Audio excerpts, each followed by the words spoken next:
Salut, je quitte dans quelques minutes, Iba. C'est pas, hein, je savais pas Non, qu'il y non, avait j'ai terminé. quelqu'un dedans. C'était ouvert, puis j'essayais d'ouvrir quand même.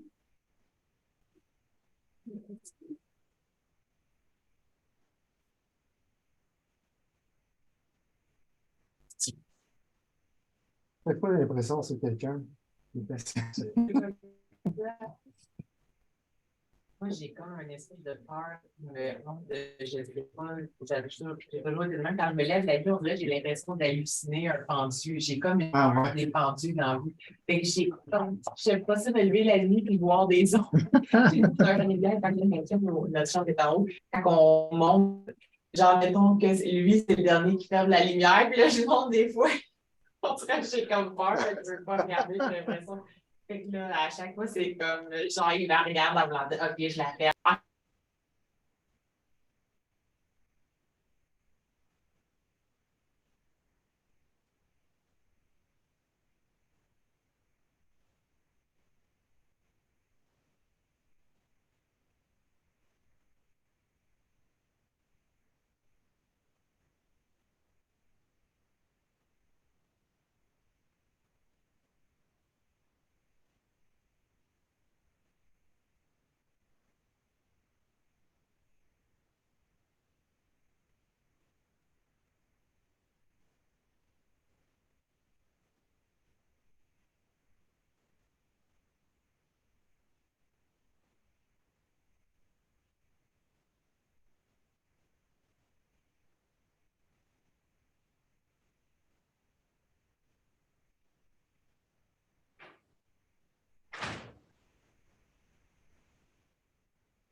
Hello? Est-ce qu'il y a quelqu'un dans la salle en masse?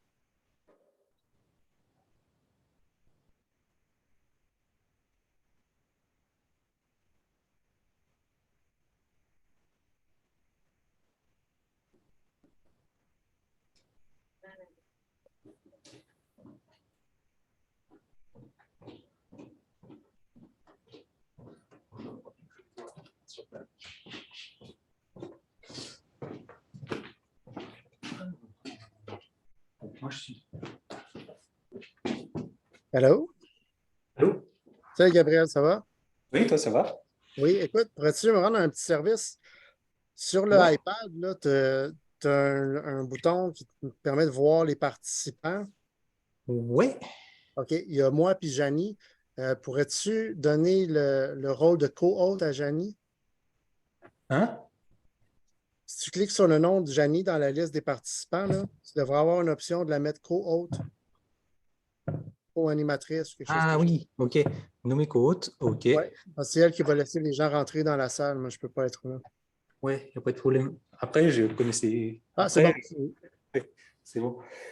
Super. Alors, Écoute, bonne chance. merci. Juste pour les détails techniques, tu connais un peu, toi?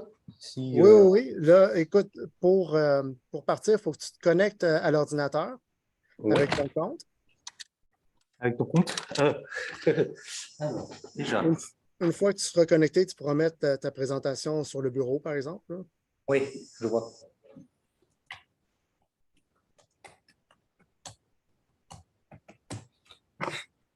Merci beaucoup. Et une fois que ça va être fait, là, sur l'iPad encore, tu as l'option partager du contenu. Ah oui. Fait que tu cliques sur ça, puis là, tu fais partager dans la présentation. Hmm.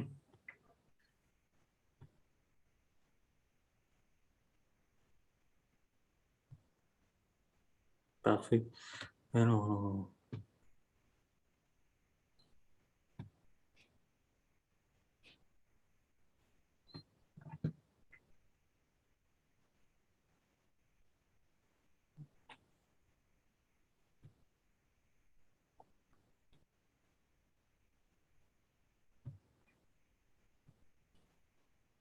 C'est qui le présente, c'est lui-même ou-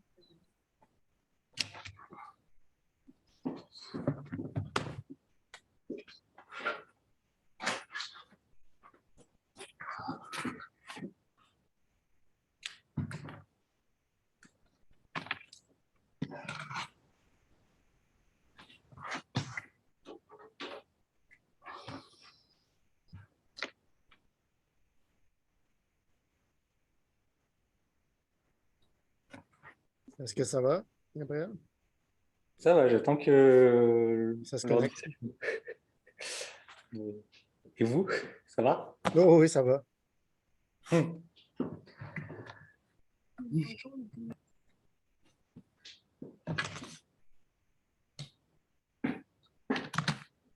Alors. Avec quel compte je suis censé me connecter? Lequel, j'imagine?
Hey, Gabriel, est-ce que tu es connecté? Est-ce que tu peux essayer de partager ton écran? Moi, c'est la dernière chose que je veux que tu fasses.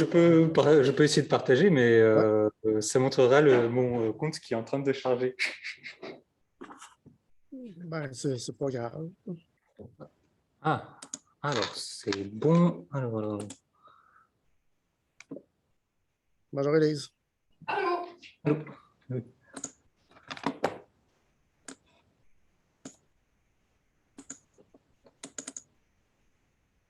C'est bien triste qu'il y ait personne. Je vais aller voir s'il y a des gens qui veulent venir.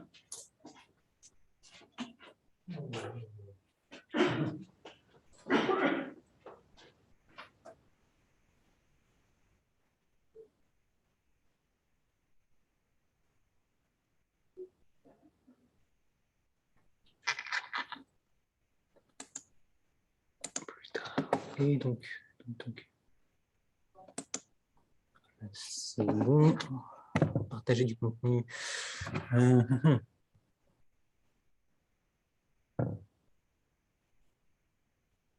Ordinateur de bureau, ok. Partager l'écran. Excellent. C'est- Je vois. Très bien. Ouais, parfait. Génial. Il faudra juste, par contre, le switcher la caméra parce qu'on voit juste ton fond de tête. Là. Donc quoi? On voit juste ta tête parce que la caméra est littéralement en arrière de ta tête en ce moment. Là. Ah oui, attends, alors Donc, ça, inverse la caméra. Absolument, tu as un bouton inverser la caméra, quelque chose comme ça. ça devrait être bon. Ah oui, Et voilà. Yes. c'est bon. OK. Moi, je vous laisse. C'est Jeannie qui va s'occuper des gens en ligne. Bonne Merci. présentation.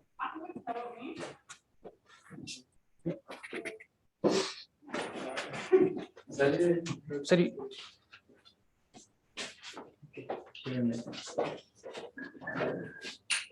Ouais.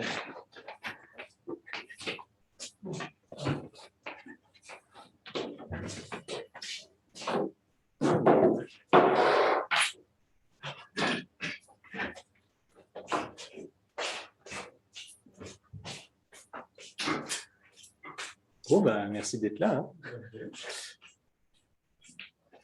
Allez. Salut.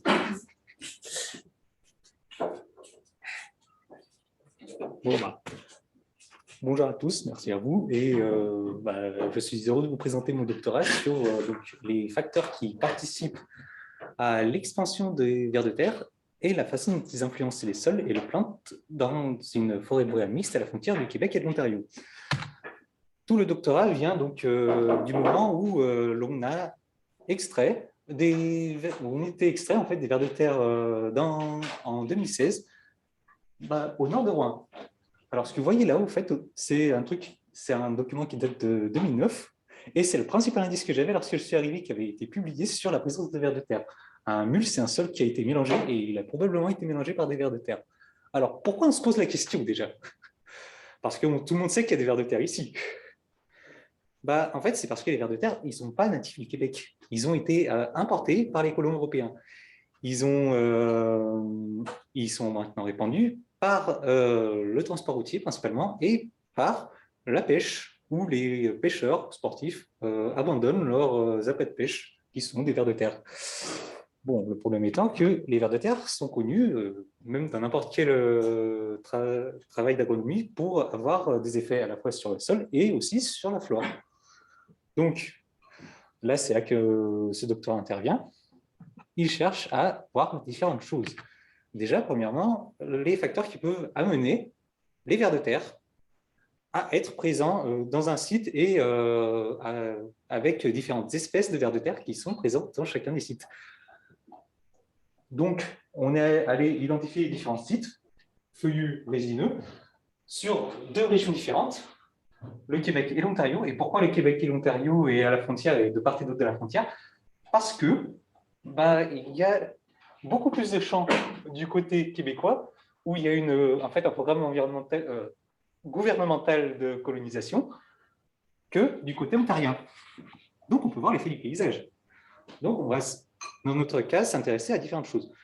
Premièrement, donc, on a fait l'inventaire des arbres et on a également extrait les vers de terre à la fois en retirant la litière et en comptant ce qu'il y a dedans et aussi en versant de la solution de moutarde qui irrite les vers de terre. Donc ici, l'hypothèse à laquelle on cherche à répondre, c'est de dire que les vers de terre seraient probablement plus nombreux sur des sites où il y a beaucoup d'eau, donc beaucoup de pêcheurs, où il y a plus aussi de marques de l'homme, donc des constructions ou de l'agriculture. Le chapitre 2, lui, vise à comprendre, donc il renverse la perspective et cherche à voir quels vont être à peu près les effets des vers de terre sur les caractéristiques physico-chimiques du sol et sur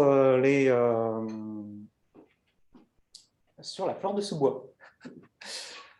Et donc là, cette fois, l'hypothèse à laquelle on cherche à répondre, c'est donc de dire les vers de terre vont mélanger les sols, donc par exemple faire remonter des sols qui sont plus alcalins que la litière, mais aussi augmenter le lessivage du sol en retirant la litière et aussi en creusant des galeries, et donc diminuer la concentration de nutriments, réduire le couvert des plantes en consommant des graines et en retirant la litière. Et aussi, alors favoriser les graminées, ça c'est un truc que l'on constatait, il y a certaines espèces de graminées qui étaient favorisées dans les forêts de feuillus. J'ai voulu tester ça. Donc, on a encore un troisième chapitre qui, lui, n'a pas encore ces données.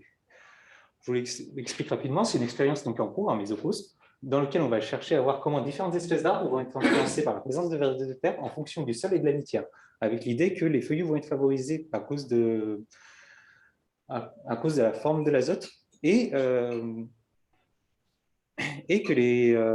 ce sera d'autant plus le cas que le sol est argileux, donc en général des sols plus fertiles. Bon, pour ce sur quoi on a des données, on a extrait plus de 2000 vers sur l'ensemble des sites. La majeure partie qui ont pu être identifiés étaient des petits vers qui vivent dans la litière, qui résistent très bien à l'acidité, qui s'appelle Dendrobaena octaedra. Le second s'appelle Lumbricus rubellus. C'est un ver qui est plutôt gros, qui vit aussi bien dans la litière que dans le sol, et qui est connu pour avoir d'énormes effets sur les plantes. Bon, parmi les autres explorations qu'on a pu faire, c'est que la période est importante. Selon le moment de l'année où on est, et même le moment de l'été où on est sur le terrain, on n'a pas autant de vers de terre, on n'a pas forcément les mêmes espèces. Et notamment, j'ai repéré qu'on en avait moins à un moment qui était plus sec, et que le type de peuplement compte également. Mais ça, on va l'explorer encore plus parce qu'on a fait les inventaires. Il y a encore 3 espèces qui sont rares, pour lesquelles vous ne verrez pas les résultats parce qu'on n'en avait pas assez. Sachelius mammalis, un autre petit ver de terre qui vit dans la litière, qui est présent sur 5 sites, tous feuillus. On a Lumbricus rubellus, qui est présent sur 3 sites. Donc, vous imaginez le nombre de vers de terre par site. Qui sont tous feuillus, tous au Québec, et tous près de grandes routes ou de zones habitées. Et enfin, Aporythodea caliginosa, qui vit dans le sol, qui, lui, est présent dans 2 sites, tous là où Lumbricus rubellus est aussi présent.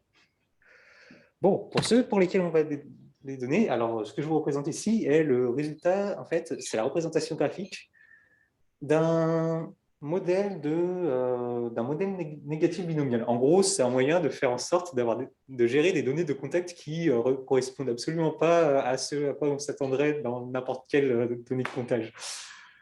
Donc ici, vous avez des zéros, et en fait, si vous voyez des différences entre les barres de confiance, c'est parce qu'en fait, on a des données paramétriques. On va voir qu'on avait des données qui vont de 0, enfin d'ailleurs souvent c'est même pas des 0, hein, c'est des 0,0, c'est des 10 exposants moins 6 à des trucs de 4, 5, enfin voilà. Mais le principal effet que vous voyez ici, c'est donc pour le total, il semble qu'il y en ait moins lorsqu'il y a des mélanosauriciens, donc c'est souvent des vieilles forêts.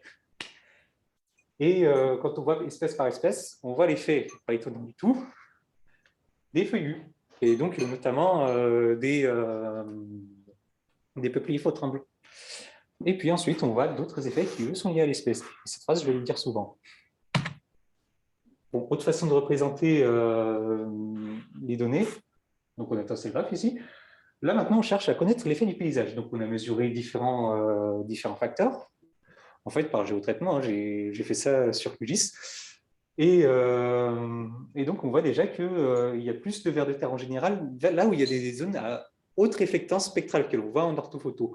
En général, c'est plus souvent des zones avec des revêtements ou des zones industrielles, des parkings, ce genre de choses. On voit encore un autre effet pour Lumbricus castaneus, où la longueur des routes augmente la présence de cette espèce, qui, par exemple, aime bien le bois. Et par contre, elle est moins présente là où il y a des des installations, ce qui est plutôt étonnant et qui vient nuancer l'idée selon laquelle plus il y aurait d'humains, plus il y aurait de vers de terre. Bon, maintenant, on retourne à 1 km aux alentours du site. On passe de 10 à 1.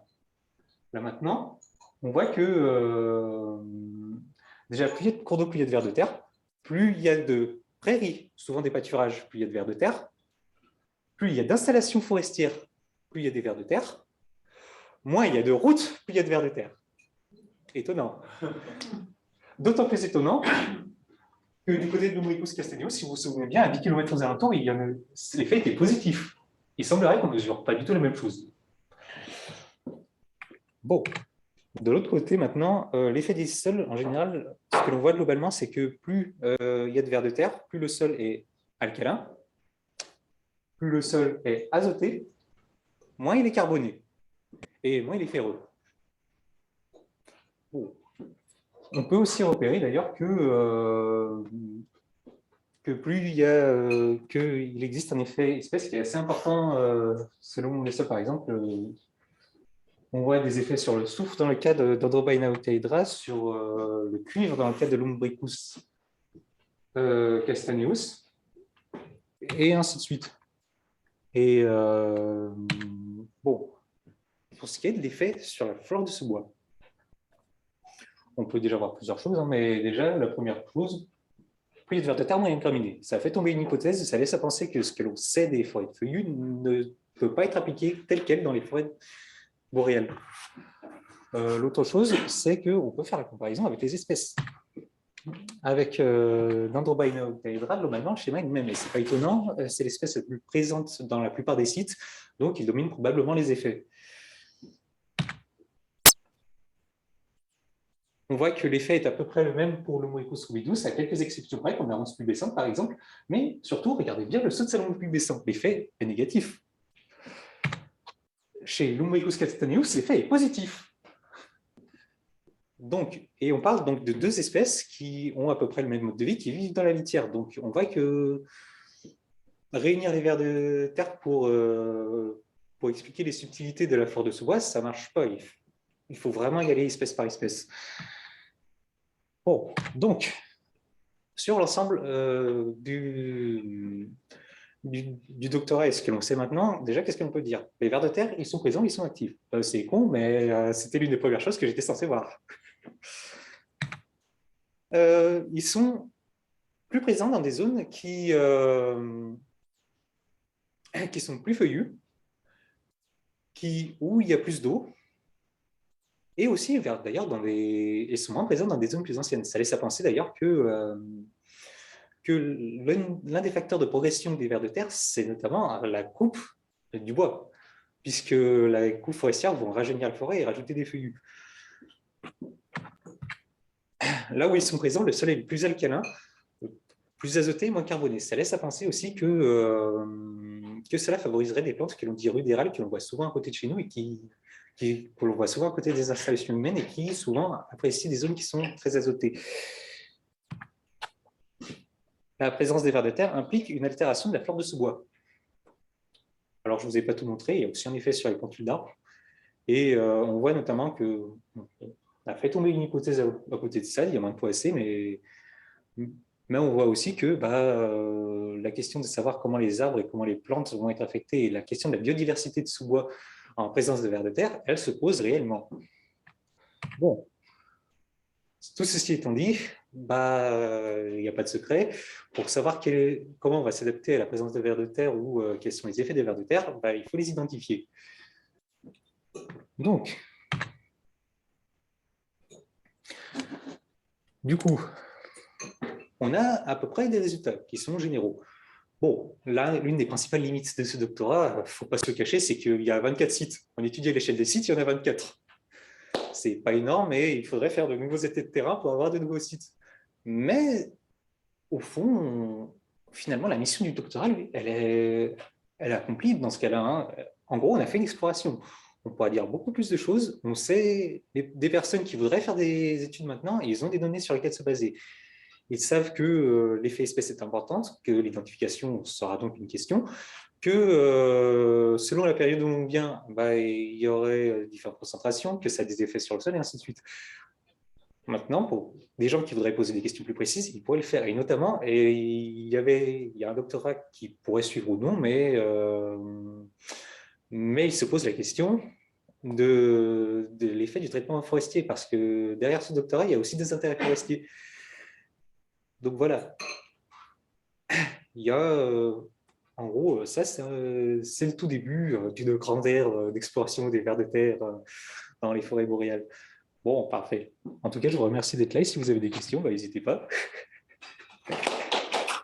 Merci. Ouais. Au début, tu disais que tu avais des sites au Québec et en Ontario. Tu as parlé d'un programme gouvernemental de colonisation au Québec. Ouais. C'est quoi exactement? Alors, c'est difficile de donner de trouver des données précises là-dessus, mais en fait, il faut voir que la région entière ici, en tout cas la colonisation occidentale dans la région, elle date d'il y a moins d'un siècle. Dans les années 30, on était encore en train de coloniser. Donc, Tu parlais de la colonisation des vers de terre, je ne sais pas pourquoi. oui, non, mais en fait, les deux sont liés. Hein. La colonisation des vers de terre. OK. Mais oui, les deux sont liés. Hein. A priori, comme les vers de terre n'étaient pas là depuis la dernière glaciation, il a fallu qu'il y ait des humains pour qu'il y ait des vers de terre. OK, oui. Les deux ensemble. Bon, ouais. Je ne sais pas si je peux prendre les questions sur le chat. S'il y en a. Ok, c'est bon.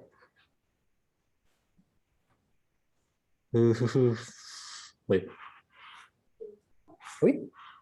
Tu as dit tout à l'heure que les vers de terre étaient associés à des feuillus et que les vers de terre aussi diminuaient la flore, la végétation de sous-bois. Oui. Est-ce que tu penses que, par exemple, là je parle en termes de plantation, par exemple, si tu fais des plantations mixtes, est-ce que tu penses que il y aura moins des vers de terre qui vont défavoriser les flores Alors, sous-bois et qui sera ajouté par l'espèce qui est associée aux feuillus? Là, je parle de comme, par exemple, le peuplier faux-tremble avec de l'épineux. Et du coup, tu auras moins de l'influence. Je ne sais pas si je suis claire dans ce que je dis. Oui, non, mais je vois l'idée. Oui. Mais la question, c'est est-ce que les effets dans les forêts mixtes seraient à peu près les mêmes? Alors, je n'ai pas fait de forêt dite mixte parce que je manquais de temps. Mais quand on voit les inventaires, parce qu'aucune forêt n'est complètement pure, on voit, je devais te répondre, effet espèce. Ça dépend. Ah oui. D'ailleurs, on ne voit rien là. Ah oui, alors attends. Je peux te le montrer. Ici, ouais, selon les arbres, par exemple, ce que l'on voit ici, c'est que le Moicus castaneus, c'est non seulement favorisé par les feuillus, mais aussi par les résineux. Okay. Mais s'il y a des feuillus et des résineux, l'effet de renforcement du feuillu ou du résineux diminue. Après, oui, c'est compliqué. Mais, bon. Est-ce que tu as une explication pourquoi? Parce qu'il y a des moments, tu as dit que quand il y avait le mélèze, je ne sais plus quoi déjà, mais tu as dit que quand c'était des mélèzes, c'était moins. Oui, il y en avait moins. Oui, je suppose, je suppose en fait que les forêts où il y a des mélèzes, c'est souvent des vieilles forêts qui n'ont pas été récoltées depuis longtemps et dans lesquelles les humains ont peu marché. Donc, la colonisation des vers de terre là, elle se fait par la lente progression des fonds de colonisation. Et alors, ça dépend des sources, mais la colonisation intrinsèque des vers de terre, c'est quelque chose comme 3-5 mètres par an. Peut-être plus, hein, ça peut peut-être aller jusqu'à 10 mètres, mais voilà, c'est pas énorme. Ça ne pourrait pas s'expliquer, parce que je ne sais pas, je te demande. Il n'y a pas de problème. Par le fait aussi que c'est un résineux qui perd ses aiguilles. De quoi? Parce que c'est un résineux qui perd ses aiguilles, et que peut-être que ça empêche aussi, je ne sais pas. Alors, pas comme d'autres résineux qui... Après, il faut savoir que les résineux, ils perdent leurs aiguilles, hein. Ils les renouvellent en hiver en général. Plus que l'épinette, mais je sais pas, qui agit comme un feuillu.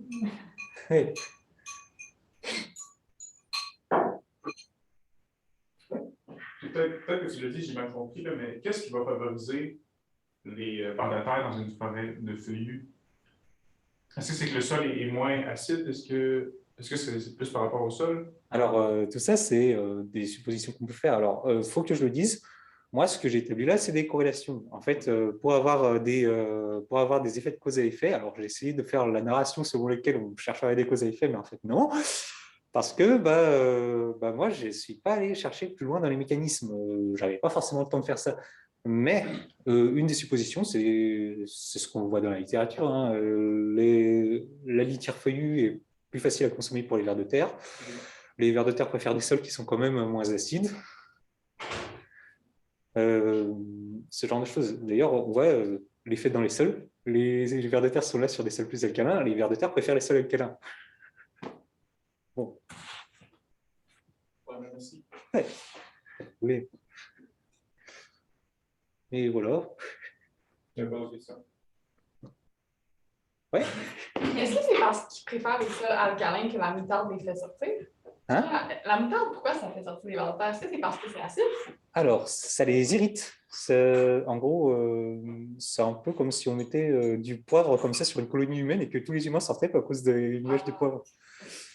Bon, ça marche surtout pour les vers de terre d'origine européenne. A priori, il y a d'autres méthodes pour les vers de terre natifs de l'Amérique ou pour les vers de terre qui viennent d'Asie. Typiquement, vous verrez, au sud des États-Unis, et il y a des concours de ça, vous mettez un bout de bois et vous grattez donc une barre de fer, ce qu'on appelle le grunting. Et en fait, ça permet de faire sortir plein de vers de terre en simulant l'effet d'une taupe sur le sol. Ça ne marche pas trop en Europe. Et ça ne devrait pas trop marcher ici, je pense. Mais je sais que je l'ai testé en France, hein, ça ne marche pas. L'as-tu testé ici, au Québec? Alors, non, j'ai jamais eu l'occasion de partir en forêt avec une barre de fer et une barre de bois. Ouais. J'ai une question. Je ne sais pas, dans tes hypothèses, tu as dit que l'abondance des facteurs est négativement corrélée par rapport aux concentrations de nutriments dans le sol. Ouais. Est-ce que tu as pu vérifier ça? Parce que je ne sais pas. Comme on disait, c'est plus nuancé. Notamment, l'azote, il y en a plus en général là où il y a des vers de terre. Par contre, ce n'est pas le cas du carbone. Ça se comprend, il consomme la litière. Et aussi, les mesures, on les a fait sur les 20 premiers centimètres du sol. Forcément, hein, dans un truc de 10 minutes, je coupe quelques détails, mais j'y suis allé à la terrière hollandaise, ce que vous voyez sur la photo. Donc, on a vraiment la surface, mais c'est dans ces surfaces-là que puisent la plupart des plantes de sous-bois aussi, donc, à côté. Parce que moi, j'ai pensé que on va plus avoir des vers de terre là où il y a des sols plus riches, plus fertiles. Ah oui. Après, il y a plus de nutriments, donc les vecteurs vont aller là. Il y a plus de matière organique. Oui. Après, on parle de sols en Abitibi qui, en général, sont assez riches.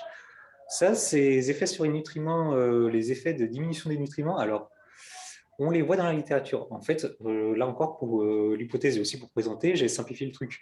En fait, la littérature, par exemple, sur l'effet du phosphore, selon l'article considéré, elle augmente, diminue ou ne change pas la concentration de phosphore dans le sol.